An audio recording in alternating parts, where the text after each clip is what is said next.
Hello friends, तो ये है दुनियापुर का सेकंड पार्ट। स्टार्ट करते हैं।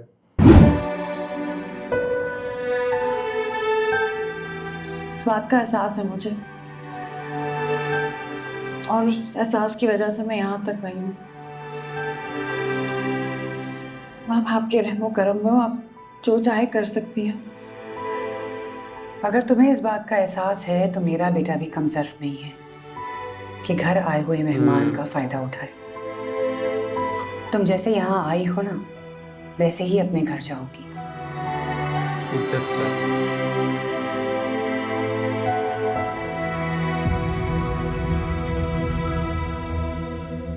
पसंद करते हो इसे?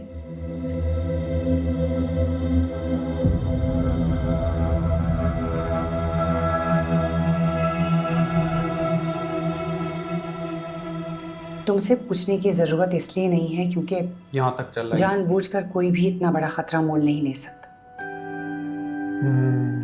ऐसे खतरे सिर्फ चाहत ही कराती है, और मुझे तुम्हारी चाहत पर फख्र है। वाह, क्या चेंज आया स्टोरी में। यही ट्विस्ट था।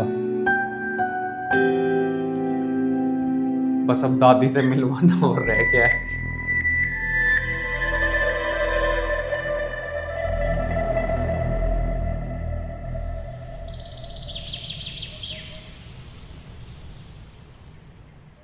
अना, जी। थोड़ा ध्यान से। ये शामिर नहीं है, नौरोज आदम है। अच्छा, छोड़ रही है। मैं उनका बुरा नहीं चाहती अब। नौरोज आदम अच्छा या बुरा नहीं सोचता। नौरोज आदम की तरह सोचता है। लिहाज, मुरव्वत, ये सब कुछ दफन कर दिया उसने अपने अंदर। अगर तुम उससे अच्छा करने जा रही हो ना, बदले में अच्छाई की उम्मीद मत रखना। आपके मशवरे का शुक्रिया, मगर अब मुझे मसलियातों के सहारे जिंदगी नहीं गुजारनी। ठीक, जैसे तुम्हारी मर्जी। नवाब भी नौरोज आदम के फैन हो गए। वो तो पहले ही मजबूर हो गया आप करके बात करने को। किसको शामिर नहीं करती है। एहसानमंद हो गया वो पहले। नवाब के दो हुक्म के इक्के थे, दोनों पिछाड़ दिए। वो तो पहले ही मानता है, वो जो गेट खोल रहा है। वो तो पहली नारोज का वो है, गुलाम, मतलब उसी का आदमी। हो आई। आपको पता है मैं कहाँ गई थी? आपको तुमसे आप कब से हो गया मैं? मैंने आपको रिहा करने का सोचा। तुम्हारा बाप गर्दन उड़ा देगा तुम्हारी। पता नहीं है, जो होगा देखा जाएगा। एक एहसान तुम कर रही हो मुझ पर, तो एक मैं भी कर देता हूँ। ओ, कैसा एहसान? अपनी माँ का चेहरा याद है तुम्हें? नहीं। जानती हो किसने कत्ल किया उसे? ये सच्चाई बता देगा। तुम्हारे बाप ने। ओ, शजर की छाँव में डर में है छुपी हुई। ये एहसान करा है।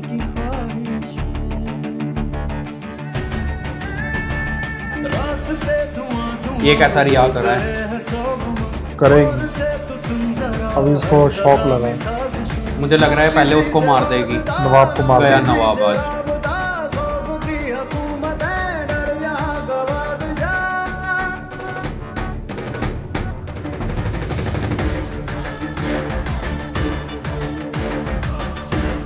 आज नवाब की पीढ़ी खत्म। देखो क्या होता है।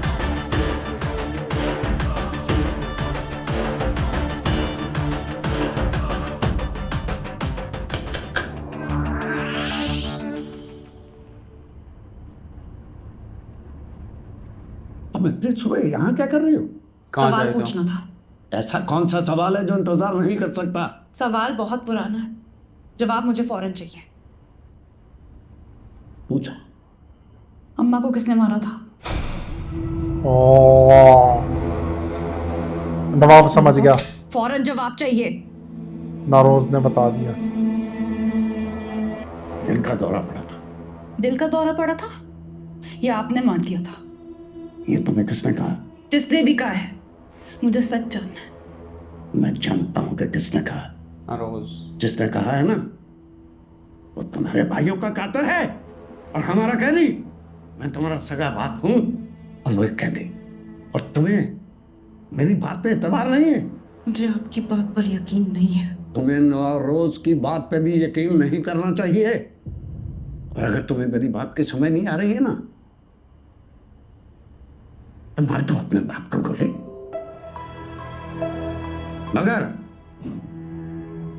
ये याद रखना कि वो तुम्हें मेरे खिलाफ इस्तेमाल कर रहा है,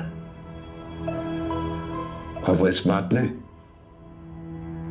काफी हद तक कामयाब हो चुका है।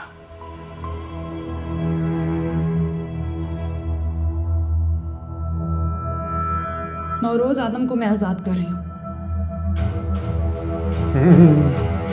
उसकी नींद उड़ गई। आपकी राय की जरूरत पड़ेगी तो मैं लूंगी। तब तक आप इस कमरे में महफूज रहेंगे।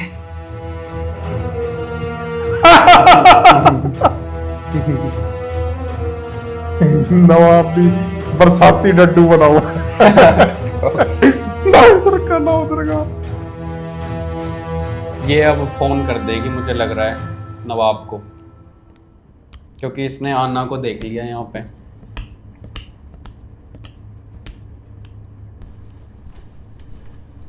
दफा हो जाओ। आप सिर्फ 1 मिनट मेरी बात सुन लें। दफा हो जाओ। क्या मुश्किल है समझने में? मुश्किल तो कुछ नहीं है, मगर मैं जो आपको बताने जा रही हूँ, हो सकता है वो आपकी आने वाली मुश्किल को ज़रूर कम कर दे। अगर तुम्हारी बात काम की नहीं हुई ना, तो निम्रा जो तुम्हारे साथ करती है सो करती है। मैं तुम्हारे साथ वो हाल करूंगी जो तुम उम्र भर याद रखोगी। कल रात अना आई थी यहाँ, नवाब साहब की बेटी। दिमाग खराब हो गया तुम्हारा? जानती हो क्या कह रही हो? जानती हूँ क्या कह रही हूँ, तभी तो आपको बता रही हूँ। अना आई थी और काफ़ी देर तक शामिर साहब के कमरे में बैठी रही, और उसके बाद बड़ी बेगम साहबा के कमरे में चली गई और काफ़ी देर तक लॉन में चहलकदमी भी करती रही। फिर उसे शामिर साहब गाड़ी तक छोड़ने भी गए थे। अगर ये बात झूठ हुई ना, तो तुम्हारी चमड़ी को उधेड़ के जूतियां बनाऊंगी। आप मेरी ज़बान खींच के तलवे में फिट करवा दीजिएगा अगर मेरी बात झूठी निकली तो। अब ये दादी को भड़का देगी जाके।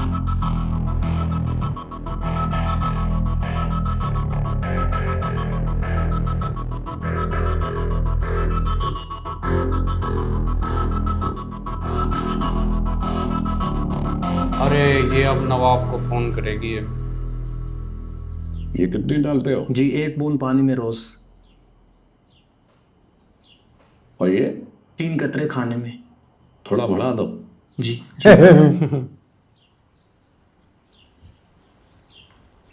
नवाब कहीं अब अन्ना को ना मार दे। मारेगा या मरवा देगा, आ गया कुछ तो करेगा। सलाम साहब, बेगम साहब का फोन है। कौन सी वाली?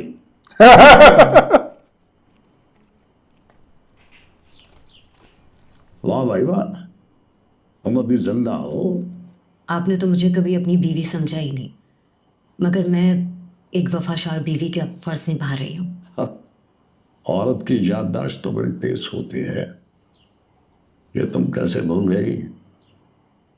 आखिरी बार तुमने नोट लेकर मुझे मारने के लिए एक बेहतरीन मंसूबा बनाया था, लेकिन अफसोस कि तुम नाकाम रही। मैंने आपको सिर्फ ये बताने के लिए फ़ोन किया कि कल रात आपकी बेटी यहाँ आई थी, सारी रात आदम के बेटे के साथ रही, इज्जत नीलाम कर रही थी, तो मुझसे बर्दाश्त नहीं हुआ। आदम के बेटे ने आपकी बेटी को अपने जाल में फांस लिया है। अना जैसी भी है, मगर है तो मेरी औलाद ना।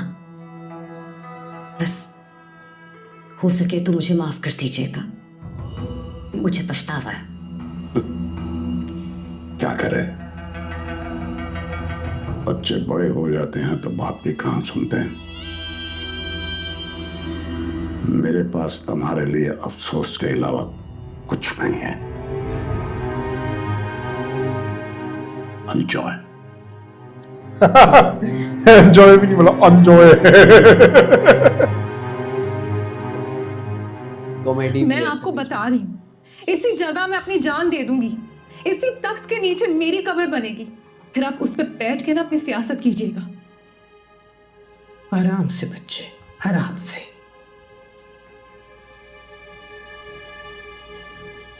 मैं अभी जिंदा हूं, कुछ नहीं हो रहा मेरे जीते हुए। आपने बुलाया मुझे? तुमने बताया नहीं? इस घर के फैसले अब तुम करने लगी हो। मैं फैसले लेने लगी हूँ? हाँ, वरना वो लड़की कल रात को इस घर में आती और तुमसे मिलकर चली कैसे जाती? ये शामिर और अना का आपस का मामला है। वो दोनों पसंद करते हैं एक दूसरे को। बिल्कुल। इस घर में मेरी मर्जी के बगैर कोई किसी से मोहब्बत नहीं करता, खास तौर पर नवाब की बेटी से तो बिल्कुल भी नहीं। नौरोज मेरी मर्जी के खिलाफ कोई फैसला नहीं करता। अब नौरोज भी करेगा। इन मामलात से दूर रहो। तो दोस्तों, इसी के साथ दुनिया पर का सेकंड पार्ट एंड होता है। मिलते हैं थर्ड पार्ट में। Bye bye.